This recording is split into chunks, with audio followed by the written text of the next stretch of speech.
Hello दोस्तों, good evening. कैसे हैं आप? उम्मीद करते हैं कि आप अपनी पढ़ाई को बहुत अच्छे ढंग से कर रहे होंगे और जिस किसी भी कंपटीशन की तैयारी कर रहे होंगे उसमें आप अपनी ईमानदारी से पूरा एफर्ट लगा रहे होंगे।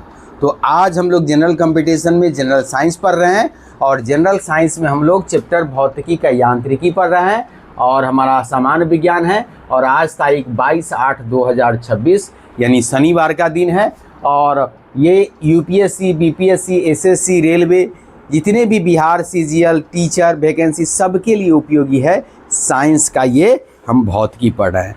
अब हम लोग इसमें आज हम लोग पिछले बार कुछ हम पढ़े थे, आज हम लोग पढ़ेंगे बल आघूर्ण यानी टॉर्क किसे कहते हैं और द्रव्यमान केंद्र सेंटर ऑफ मास क्या होता है, बल आघूर्ण के उदाहरण और अनुप्रयोग क्या है और बल युग्म किसे कहते हैं और बल युग्म का आघूर्ण यानी टॉर्क ऑफ कपल किसे कहते हैं। और एक एमसीक्यू है, इस कुछ जो हम लोग पीछे टॉपिक में पढ़े हैं उसके आधार पर इस पर एक एमसीक्यू भी लिखे हैं, यानी कि ऑब्जेक्टिव क्वेश्चन है, उसको भी हमको देखना है। तो चलिए शुरू करते हैं। कह रहा बल आघूर्ण यानी टॉर्क किसे कहते हैं, जब किसी पिंड पर कोई बाह्य बल किसी अक्ष के परितः घुमाने का प्रयास करता है।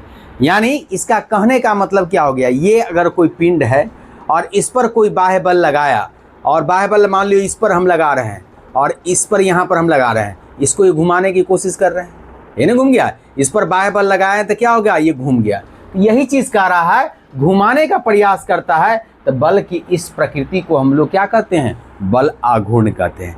यानी कोई पिंड है, इस पर कोई बाह्य बल लगा, इससे वस्तु क्या हो गया, पिंड क्या हो गया, घूम गया। किस पर, इस अक्ष के परितः, यहाँ पर इस पॉइंट के परितः घूमने, तो ऐसे बल को हम लोग क्या कहते हैं, बल आघूर्ण कहता है। क्या कर रहा है, किसी अक्ष के परितः एक बल का बल आघूर्ण उस बल के परिणाम और अक्ष से बल की क्रिया रेखा की लंबवत दूरी का गुणनफल के बराबर होता है। यानी इसका कहने का मतलब है कि बल आघूर्ण क्या होता है, बल आघूर्ण इस पर जो लगाया गया बल है और यहाँ से इस क्रिया, यहाँ से यहाँ तक जो दूरी है जिस पिंड पर लगा वहाँ का जो क्रिया रेखा यही ना हुआ और यहाँ बल लगा, तो यहाँ से घुमाए हम इसको, तो यहाँ बल लगा, यहाँ से इस क्रिया रेखा के बीच पॉइंट के बीच की जो दूरी होगी उसका गुणनफल यानी बल गुने क्या हो गया, जो लंबवत लंबाई होगी उसको हम लोग क्या कहते हैं, बल आघूर्ण कहते हैं। मान लो ये हमारा कोई लंबाई का क्षण है और इस पर हम लोग बल लगा रहे हैं और क्या होगा, इस अक्ष के परितः इसे घूमेगा, तो घूमेगा इस पॉइंट से, तो इस पॉइंट से यहाँ तक जो वहाँ बल लगा उसकी दूरी L है, तो इसका बल आघूर्ण क्या हो जाएगा, F गुने L। फोर्स लगा F और इसकी लंबाई जहाँ से है पॉइंट से जिस पॉइंट के अक्सर जिस पॉइंट के परितः ये घूमता है पिंड, उससे जहाँ फोर्स लगा उसकी दूरी L है, तो इसका बल आघूर्ण क्या हो गया, FL हो गया, F गुने L हो गया। और बल आघूर्ण को हम लोग ग्रीक भाषा अक्षर टॉ से प्रदर्शित करते हैं, इस तरह से इसको प्रदर्शित किया जाता है, टॉ से प्रदर्शित किया जाता है। और इसका मात्रा क्या होता है, न्यूटन मीटर स्क्वायर होता है। क्यों, क्योंकि फोर्स का मात्रा क्या होता है, न्यूटन होता है। फोर्स का मात्रा क्या हो गया, न्यूटन हो गया और गुना में क्या है, मीटर, तो न्यूटन मीटर हो गया इसका मात्रा। और इसके आघूर्ण की बीमा क्या होती है, तो mL² होती है, यानी mL²T-2 इसकी बल आघूर्ण की बीमा होती है। तो इसमें क्या हम लोग निष्कर्ष निकाला, निष्कर्ष यह निकाला कि यदि किसी बल को अक्ष से अधिक दूरी पर लगाया जाए, मान लो इस बल को यहाँ पर लगाया, यहाँ न लगा करके यहाँ लगाया जाए, अगर दूरी बढ़ा दिया जाए तो बल आघूर्ण क्या होगा, अधिक होगा। यानी अगर लंबाई बढ़ जाएगा तो बल आघूर्ण भी बढ़ जाएगा, अगर फोर्स बढ़ेगा तो यू बल आघूर्ण बढ़ेगा। तो क्या कह रहा है कि अगर किसी बल को अक्ष से अधिक दूरी पर, यानी ये अक्ष है इससे अधिक दूरी पर लगाया जाए तो बल आघूर्ण का मान क्या होगा, अधिक होगा।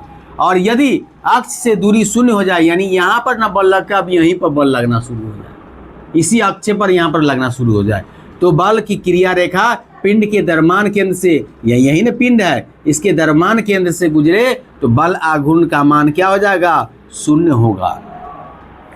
अगर द्रव्यमान रेखा से पर हम लोग बल लगा रहे हैं तो वस्तु घूमेगा नहीं और क्या होगा, वहाँ पर टॉर्क का वैल्यू, बल आघूर्ण का वैल्यू क्या होगा, 0 हो जाएगा। इस दशा में पिंड को घुमाया नहीं जा सकता है, चाहे उस पर कितना भी बल लगा लिया जाए।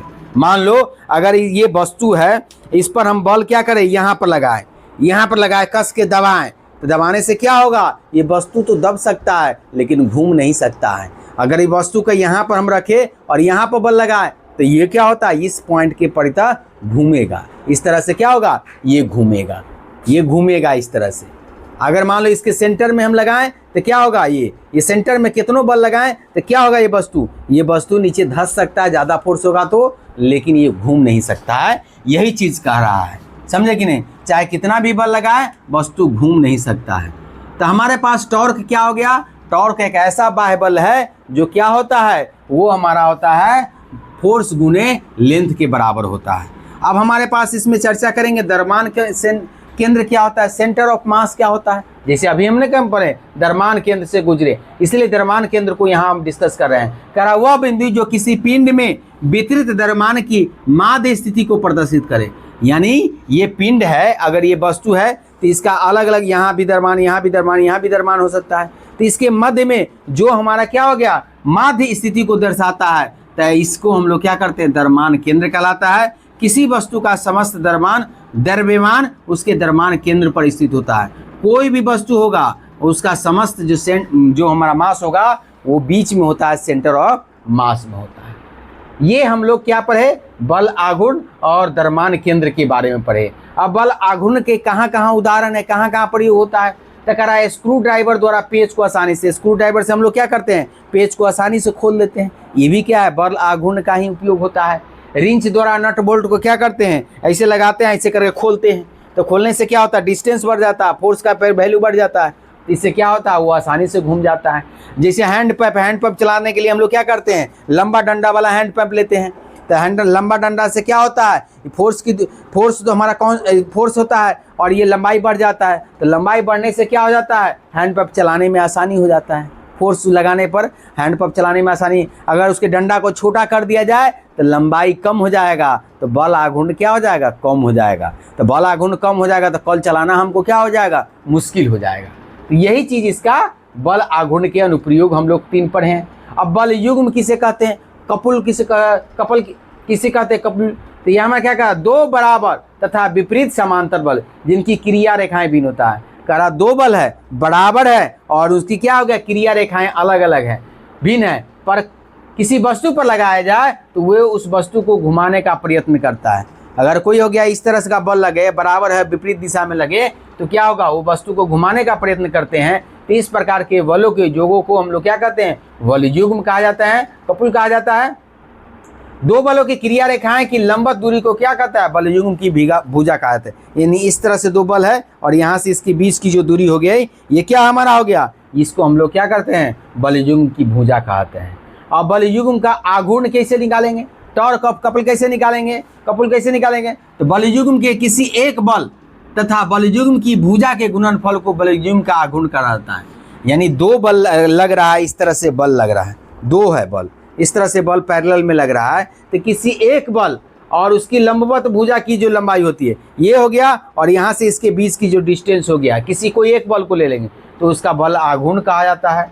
बस अथवा स्टीयरिंग, कार के स्टीयरिंग को घुमाने में आरोपित बल युग्म के उदाहरण है। जैसे मान लो हम लोग स्टीयरिंग को घुमाते हैं ऐसे कार में, बस में, ये क्या है, बल आघूर्ण की क्या है, उदाहरण है, बल युग्म के आघूर्ण के उदाहरण है। तो इस तरह से हम लोग आज क्या पढ़े, बल आघूर्ण पढ़े, सेंटर ऑफ मास पढ़े, इसके बाद हम लोग बल युग्म पढ़े और बल युग्म के आघूर्ण किसे कहते हैं, इसमें हम लोग पढ़े हैं। तो ये चीज़ आपको समझ में आ गई होगी, उम्मीद करते हैं आपको। अगर आपको समझ में नहीं आई हो तो आप कमेंट बॉक्स में इसको हमको टाइप कर सकते हैं, हम उसको स्पष्ट करेंगे, फिर नेक्स्ट वीडियो बनाकर भी हम आपको समझाने का कोशिश करेंगे। अब इस पर आधारित एक क्वेश्चन है, पीछे जो हम किसी निम्नलिखित में से किसका जरूरत अधिक होता है, जो हम लोग पीछे पढ़े हैं उस पर आधारित है। कह रहा है 1 परमाणु का, 1 अणु का, 1 रुपये के सिक्के का या क्रिकेट बॉल के गेंद का। तो हम लोग क्या जानते हैं, जिस वस्तु का द्रव्यमान अधिक होता है उसका जरूरत तो अधिक होता है। यहाँ क्रिकेट बॉल का द्रव्यमान क्या होगा, अधिक होगा, तो उसका जरूरत तो क्या होगा, अधिक होगा। इसका मतलब जरूरत तो किसका अधिक हो जाएगा, क्रिकेट बॉल का अधिक हो जाएगा। तो इस तरह से हम इसमें वीडियो में हम लोग आसानी से समझें कि बल आघूर्ण टॉर्क किसे कहते हैं, और इसके बाद सेंटर ऑफ मास किसे कहा जाता है, यूज ऑफ टॉर्क क्या होता है, कपल किसे कहते हैं, और टॉर्क ऑफ कपल किसे कहा जाता है, इसको हम लोग समझें। समझे कि नहीं। तो आज इतना ही तक इस वीडियो को रखेंगे और इस बोर्ड पर जितना आता है उतना थ्योरी हम आपको समझाने का कोशिश करते हैं छोटा छोटा वीडियो में, और इसीलिए थोड़ा सा लंबा समय लग रहा है। तो आप लोग थोड़ा पेशेंस बना के रखिए, हम सारे चीज़ों को क्लियर करेंगे और इस चैप्टर पर आधारित 100-150 जितने भी पूछे गए क्वेश्चन इंपॉर्टेंट है सबको हम कराएंगे। MCQ भी 1 डे वाला एग्जाम भी कराएंगे, और जो क्या कहते हैं 2-3 दिया होता है ऑप्शन, उसमें कूट बना दिया जाता है 1 2 3 4, वैसे क्वेश्चन को भी हम लोग डिस्कस करेंगे। तो आप लोग हमारे साथ बने रहिए और जिस भी कंपटीशन की तैयारी कर रहे हैं वो अच्छे तरीके से करिए, आपको सफलता ज़रूर मिलेगी। कोई भी कंपटीशन इस दुनिया का टफ नहीं है और आपसे बेहतर नहीं हो सकता है। अगर आप मेहनत करते हैं, सही दिशा में स्मार्ट वर्क करते हैं तो आपको सफलता ज़रूर मिलेगी। तो आज के लिए इतना ही रखते हैं। जय हिंद, जय भारत।